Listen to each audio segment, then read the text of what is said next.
মাতৃগর্ভে একটা ভ্রূণ, দিন যায় রাত আসে, ক্রমশ চোখ মুখ নাক স্পষ্ট হতে থাকে ভ্রূণের শরীরে। ভ্রূণের চারপাশে লাল গোলাপি আভা, রক্ত লালা আর ঘন তরলের আবরণে তার নিরাপদ ভুবন।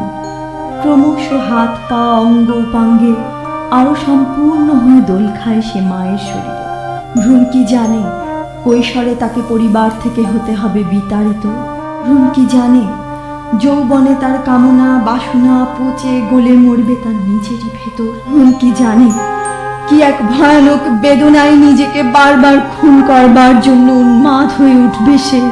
জানে না বেঁচে থাকার অধিকার আদায়ের জন্য সমাজের সভ্যদের সমবেত করে তাকে ছিঁড়ে ফেলতে হবে পরনের কাপড় টুকরো টুকরো করে।